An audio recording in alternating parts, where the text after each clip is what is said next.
Subscribe, कहानी की please. शुरुआत में हमें भविष्य का समय दिखाया जाता है, जब इंसानों ने अपनी जरूरतों को पूरा करने के लिए सारी रिसोर्सेज खत्म कर दिए। धरती को इंसानों ने इस तरह से तबाह कर दिया कि अब हमारी ये पृथ्वी बिल्कुल भी रहने लायक नहीं बची है।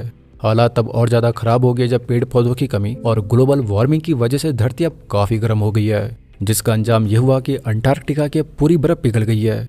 ग्लोबल वार्मिंग की वजह से मीथेन गैस का निर्माण हो रहा है और जो बैक्टीरियाज और वायरसेस अंटार्कटिका की बर्फ में सालों से इनएक्टिव पड़े थे, वो अब एक और बार फिर से एक्टिव हो गए, जिसके बाद अब इन्फेक्शन और बीमारियों की वजह से इंसानी जाति बहुत ही तेजी से खत्म हो रही है। मानव जाति अब बिल्कुल खत्म होने के कगार पर आ खड़ी है और अगर ऐसा ही चलता रहा तो बहुत ही जल्द मानव जाति का सर्वनाश हो जाएगा। अब इससे बचने का कोई भी रास्ता नहीं है, तो अब दुनिया के सारे देश मिलकर आगे आते हैं और साथ मिलकर वो बहुत सारे स्पेसशिप्स को इजाद करते हैं। इन स्पेसशिप्स के जरिए दुनिया के अमीर और बड़े लोग धरती छोड़कर दूसरे ग्रह की तलाश में निकल पड़ते हैं। अब ये जो भी कुछ हुआ वो बहुत ही कम समय में हुआ था, जिस वजह से सही तरीके से प्रॉपर प्लानिंग भी नहीं हो पाई और जो इंसान स्पेस में भी गए वो भी कॉस्मिक रेडिएशंस की वजह से मारे गए। धरती पर जो भी बचे कुछ इंसान थे वो या तो बीमारी से मर गए या फिर वो भूख प्यास से तड़प कर मारे गए। और अब के वक्त पूरी दुनिया में इंसानों का नामो निशान मिट चुका है। पूरी दुनिया में अब सिर्फ एक ही इंसान बची हुई है और इस सर्वाइवर का नाम है ईवा। ईवा अपने एक रोबोट के साथ एक ऊंची पहाड़ी पर अपना रहन बसेरा करती है, क्योंकि शहर और मैदानी क्षेत्र अब बिल्कुल भी रहने लायक नहीं बचे हैं। ईवा के पिताजी जो कि एक मिलिट्री इंजीनियर थे, वो अब इस दुनिया में नहीं रहे, लेकिन मरने से पहले उन्होंने ईवा के लिए एक एआई रोबोट छोड़ दिया था और यही एआई रोबोट हमेशा से ईवा का ख्याल रखते हुए आया है। कोई उसे नुकसान ना पहुंचाए या फिर कोई उसका खाना चोरी ना कर दे, ये सब ये स्मार्ट रोबोट ही देखता है। मरने से ठीक पहले ईवा के पिताजी ने ये बेस उसके रहने के लिए बनाया था और ये रोबोट अब इस पूरे बेस की पहरेदारी करता है। ईवा पूरी दुनिया में सिर्फ अकेली इंसान है, लेकिन उसे लगता है कि शायद उसके ही जैसे कई सर्वाइवर इस दुनिया में होंगे। वो काफी टाइम से अकेली रही है और वो अकेले रहकर काफी बोर भी हो गई है, क्योंकि उसका एआई रोबोट वैसे तो बहुत स्मार्ट है, लेकिन उसके अंदर बिल्कुल भी इमोशंस नहीं है, तो वो उसके साथ बिल्कुल भी हंसी मजाक नहीं कर पाती। आज ईवा को कुछ जरूरी चीजों के लिए नीचे शहर में जाना था, तो वो नीचे जाने के लिए रेडिएशन सूट पहनकर तैयार होती है। नीचे जाने से पहले उसका रोबोट उसे कुछ सेफ्टी इंस्ट्रक्शन देता है कि वो अपने साथ एक्स्ट्रा ऑक्सीजन लेके चले और नीचे का वो कुछ भी खाई पिए नहीं, यहाँ तक कि वो वहाँ पर एक बूंद पानी तक ना पिए। अब जब ईवा नीचे जाती है तो हम देखते हैं कि यह जगह बिल्कुल सुनसान है, दूर दूर तक सिर्फ धूल ही धूल फैली हुई है।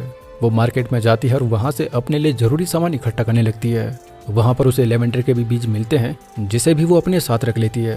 हालांकि उसे पता है कि आज के वक्त कोई भी पेड़ पौधे नहीं उगते, लेकिन उसके दिल में अब भी उम्मीद है कि एक बार फिर से दुनिया पहली जैसी हो जाएगी। वापस आते वक्त वो वहाँ पर अपने कोऑर्डिनेट्स लिख देती है, ताकि अगर उसके जैसे और कोई सर्वाइवर हो तो वो उसे ढूंढ सके। अब जब वो दोबारा से अपने बेस पर आती है तो उसका एआई रोबोट उसे उसके दिन के बारे में पूछता है। ईवा इरिटेट होकर उसे इस बात का उल्टा जवाब देती है कि वो एक कंसर्ट में थी जहाँ पर उसने अपने दोस्तों के साथ खूब इंजॉय किया। अब सामान रखने जब ईवा घर में जाती कि तभी वो रोबोट उससे पासवर्ड पूछता है। ईवा उसे पासवर्ड बताकर दोबारा से जब सामान रखने घर पर जाती तो फिर से वो रोबोट उसे पासवर्ड पूछता है। ईवा जितनी भी बार जरा भी घर से बाहर जाती तो वो एआई रोबोट उसे उतनी ही बार पासवर्ड पूछता, यानी कि घर में एंटर करने से पहले ईवा को हर बार अपना पासवर्ड बताना पड़ता। इस बात से इरिटेट होकर ईवा एक बार उसे गलत पासवर्ड बता देती है तो वो रोबोट एकदम से उसके ऊपर गन तान देता है, जिस पर ईवा फिर से उसे सही पासवर्ड बताकर घर में एंटर करती है। दरअसल ये रोबोट ईवा को तो अच्छी तरह पहचानता है, लेकिन फिर भी उसकी कोडिंग ईवा के पिताजी ने इस तरह से की थी कि वो बिना पासवर्ड के किसी को भी अंदर नहीं आने दे।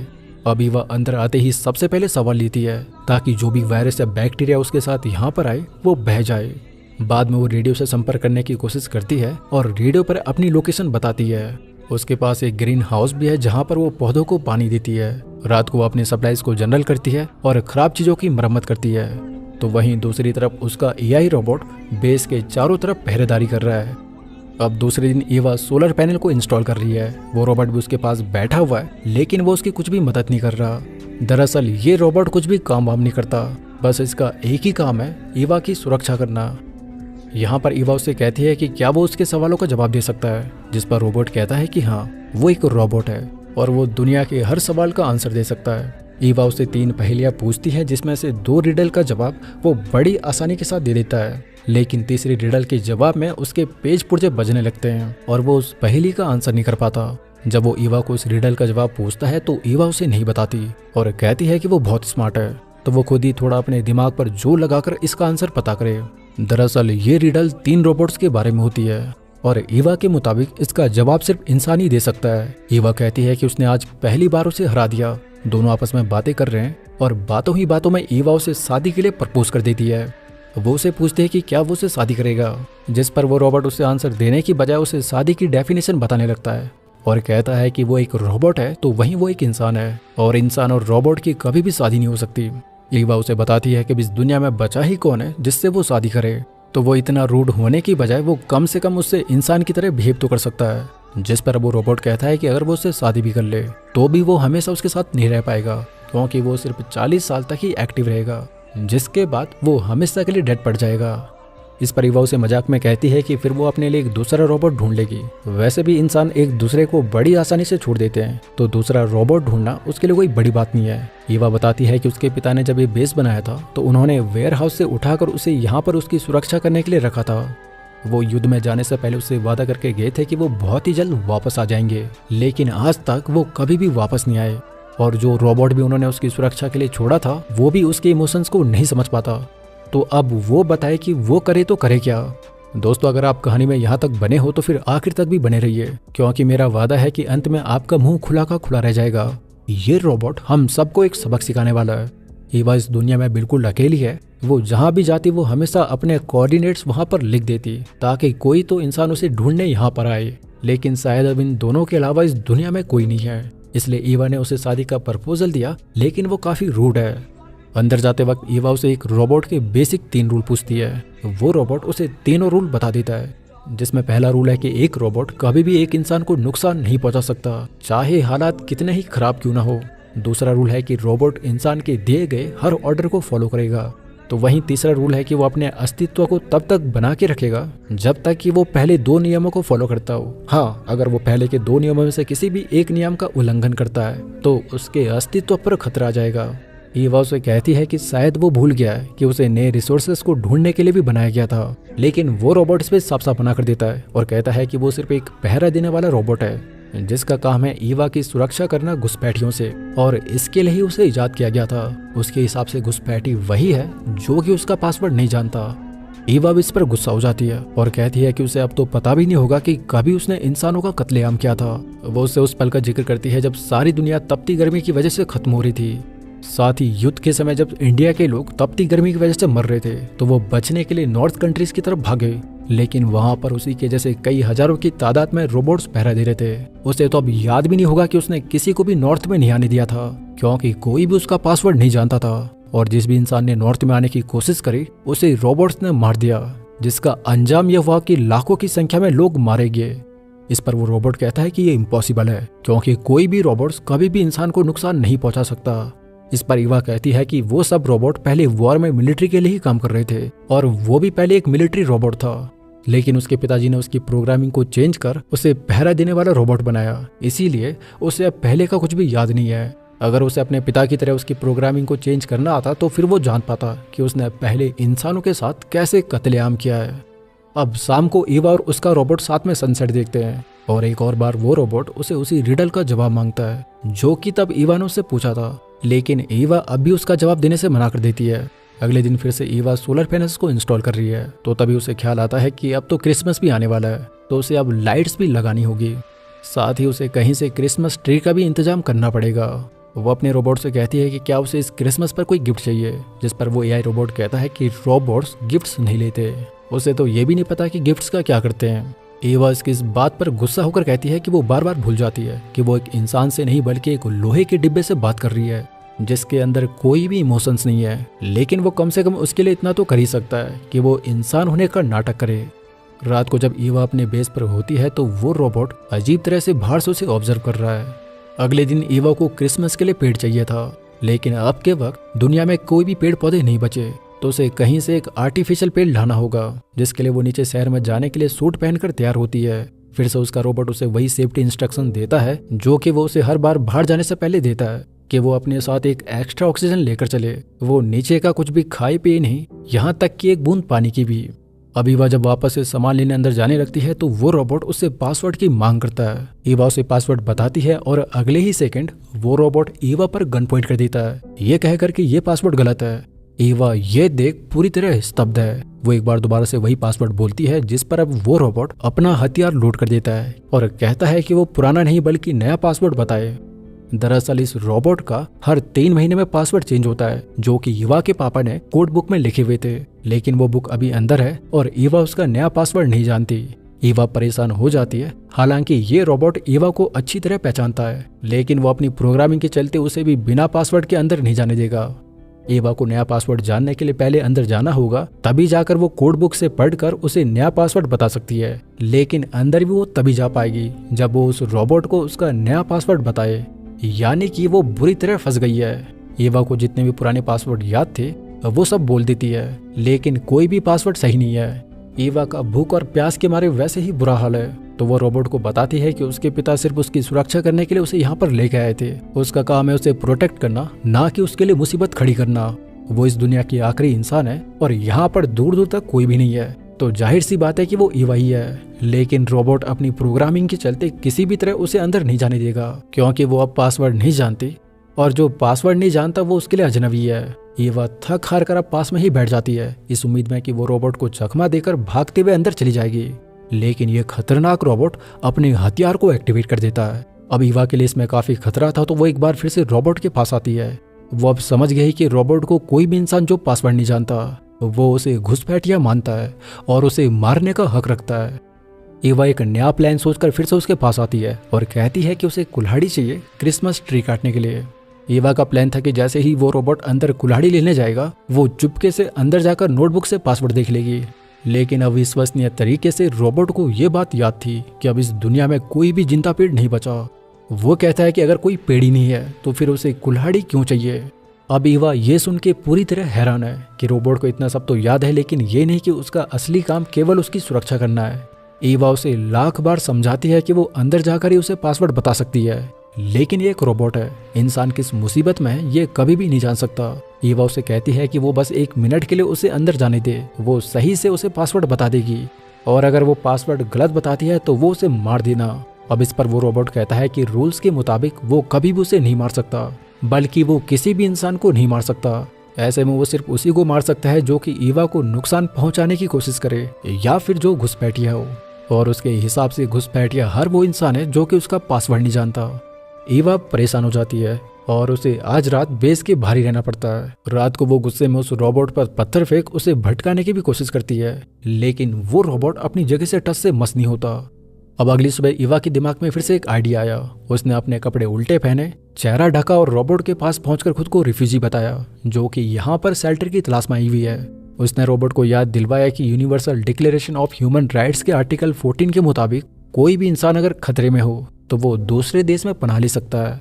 अब रोबोट को भी ये नियम अच्छी तरह से मालूम है और रोबोट उसकी बात पर सहमत भी होता है, लेकिन वो कहता है कि इस मामले में पहले वो ईवा से बात कर उसकी परमिशन लेनी पड़ेगी। अब रिफ्यूजी के बेस में ईवा उसे पूछती है कि उसे ईवा कहाँ पर मिलेगी। रोबोट कहता है कि जनरेटर के पीछे। वो जनरेटर के पीछे जाती है और रोबोट उसे पीछे से स्कैन करने लगता है। यहाँ पर ईवा को लगा कि उसका प्लान काम कर गया है। वो जनरेटर के पीछे जाती है और एक और बार फिर से ईवा बनकर उसके पास आती है, और यही उसने सबसे बड़ी गलती करी। वो पहले तो एक रिफ्यूजी के भेस में उसके पास आई, लेकिन अब की बार वो दोबारा से ईवा के भेस में उसके सामने आ गई। साथ ही कल रात ईवा जब छिपकर उस पर पत्थर फेंक रही थी तो वो रोबोट उसे घुसपैठिया मान लेता है। तो अब ये रोबोट पूरी तरह सतर्क हो चुका है। वो तुरंत ईवा को रिपोर्ट करता है कि उसके अलावा यहाँ पर एक अजनबी और एक रिफ्यूजी भी यहाँ पर आए थे। अब ईवा इस पर गुस्सा हो जाती है और कहती है कि जब अगली बार वो रिफ्यूजी फिर से यहाँ पर आए तो उसे कम से कम 1 गिलास पानी का ऑफर करना। इतना कहकर वो चुपचाप यहाँ से चली जाती है और फिर से अपना लुक बदल कर वापस आती है, और अब की बार वो फिर से रिफ्यूजी बनी हुई है। वो रोबोट के पास आती है और उसे पीने के लिए पानी मांगती है, लेकिन इस बार ये रोबोट उससे सवाल पूछना शुरू कर देता है, जैसे कि क्या वो एक क्लाइमेट रिफ्यूजी है या पॉलिटिकल रिफ्यूजी। ईवा बताती है कि वो एक पॉलिटिकल रिफ्यूजी है क्योंकि क्लाइमेट रिफ्यूजी के पास कोई भी राइट्स नहीं होते। रोबोट्स कहता है कि अगर ऐसा है तो वो अपने डॉक्यूमेंट्स उसे दिखाए। ईवा इस बात पर गुस्सा हो जाती है और कहती है कि वो अपने देश से अपनी जान बचाकर यहाँ पर आई है, तो भला कैसे उसके पास डॉक्यूमेंट होंगे। इस पर रोबोट कहता है कि अगर उसके पास डॉक्यूमेंट्स नहीं है तो कम से कम उसे इतना रीजन तो देना ही चाहिए कि वो यहाँ पर क्यों आई। जिस पर अब ईवा उसे एक झूठी कहानी बताती है कि उनकी कंट्री में वॉर चल रही है और अटैकर्स ने उसके पूरे परिवार को मार डाला और अब वो किसी तरह से अपनी जान बचाकर यहाँ पर पहुंची। एक रिफ्यूजी होने के नाते वो रोबोट से उसे पानी पिलाने को बोलती है। रोबोट कहता है कि वो उसे पानी जरूर पिलाएगा, लेकिन वो तब तक उसे पानी नहीं पिला सकता जब तक कि उसने पहले ईवा को पानी ना पिलाया। उसे पहले ईवा को पानी पिलाना होगा क्योंकि ईवा काफी समय से प्यासी है, तो वो डिहाइड्रेटेड होगी। लेकिन ईवा पानी तभी पी पाएगी जब उसे पासवर्ड मालूम हो। ईवा थक हार कर वापस लौट आती है। उसे बहुत ज्यादा प्यास लगी है और वो लगभग अधमरी हालत में है। वो एक बार फिर से रोबोट से पानी मांगती है, लेकिन अब भी वो रोबोट उसे पासवर्ड की मांग करता है। ईवा जो कि लेवेंडर के बीज तब अपने साथ लेकर आई थी, वो उन्हें वहां पर बो देती है। अब कोई भी रास्ता न होने पर ईवा डिसाइड करती है कि वो शहर में मौजूद पावर प्लांट के अंदर जाएगी, शायद उसे वहां पर पीने के लिए पानी मिल जाए। वो फिर से सूट पहन लेती है। उसका ऑक्सीजन लेवल भी काफी ज्यादा कम हो गया है। जैसे तैसे वो मशक्कत कर हिम्मत जुटाकर वो एक रस्सी के सहारे उस पावर प्लांट में एंटर कर जाती है। वो वहां पर हर जगह पानी की तलाश में भटकती है, लेकिन इधर तो पूरी तरह सूखा पड़ा हुआ है। तभी उसे एक कमरे में पानी की बोतलें रखी हुई नजर आती हैं। वो हिम्मत कर पास में एक कुल्हाड़ी से उस कमरे का दरवाजा तोड़ती है और जैसे ही वो अंदर जाती है तो उसे पता लगता है कि ये सब बोतलें खाली हैं। ऑक्सीजन की कमी की वजह से उसने अपना सूट भी उतार कर फेंक दिया था।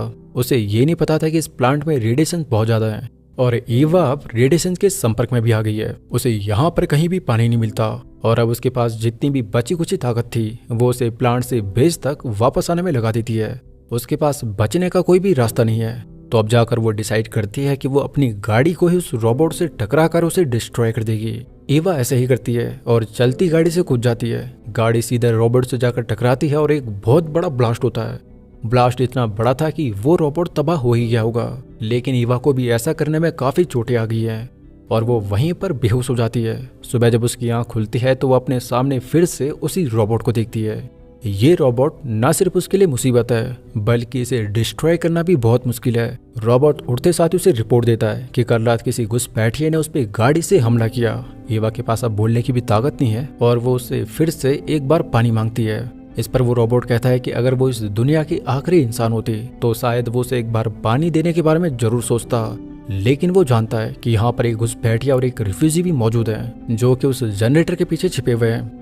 ईवा कहती है कि क्या हो अगर मैं कहूँ कि वो रिफ्यूजी और घुसपैठिया मैं ही हूँ। वो उससे पानी की भीख मांगती है और कहती है कि अगर वो उसे पानी देगा तो वो उसे उस रिडल का जवाब बताएगी। लेकिन ये रोबोट काफी स्मार्ट है। वो रिप्लाई करता है कि उसकी प्रोग्रामिंग ऐसी की गई है कि कोई भी उसे मैनिपुलेट नहीं कर सकता। वो कहता है कि वो एक बार उसे पासवर्ड बता दे, फिर अंदर जाकर वो मरहम पट्टी कर ले क्योंकि उसे काफी चोट लग गई है और रेडिएशन की वजह से उसकी बॉडी भी सड़ने लग गई है। ईवा कराहती हुई आवाज में कहती है कि काश वो उसे प्रोटेक्ट करने की बजाय उसे मार ही देता। ईवा लगभग अधमरी हो गई है और वो भूख और प्यास के मारे तड़प रही है। उसे अब हेलुसिनेशन भी होने लगे हैं जिसमें उसके पापा उसके पास आकर उसे पानी पिला रहे हैं। लेकिन अगले ही पर जब वो होश में आती है तो देखती है कि ये तो रोबोट है।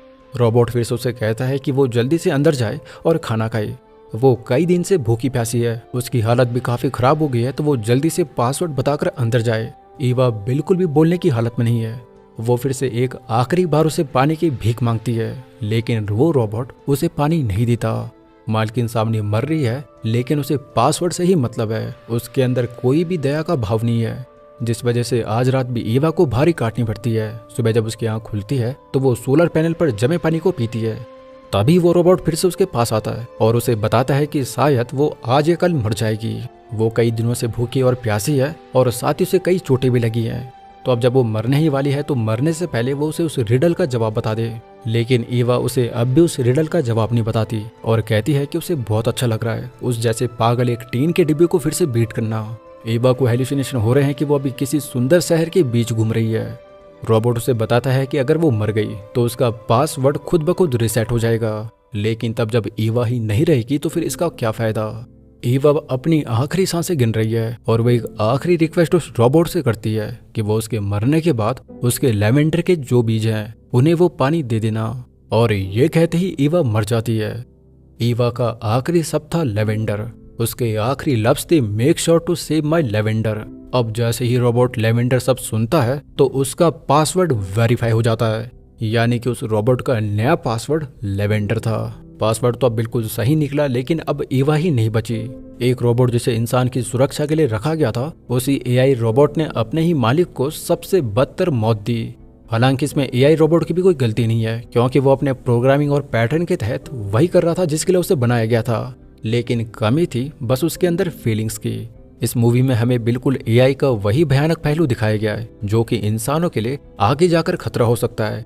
एआई मददगार जरूर हो सकता है, लेकिन भरोसे लायक कभी नहीं, क्योंकि भरोसा भी तभी होगा जब उसके अंदर कोई फीलिंग्स हो। तो दोस्तों, यही थी आज की हमारी इस मूवी की कहानी। आशा करता हूँ कि आपको मेरा ये एक्सप्लेनेशन पसंद आया होगा। मुझे सपोर्ट और मेरा हौसला बढ़ाने के लिए आप इस वीडियो को लाइक कर मेरे इस चैनल को सब्सक्राइब कर सकते हो। और हाँ, एक और बात, आप भी अपने विचार एआई को लेकर जरूर कमेंट करें।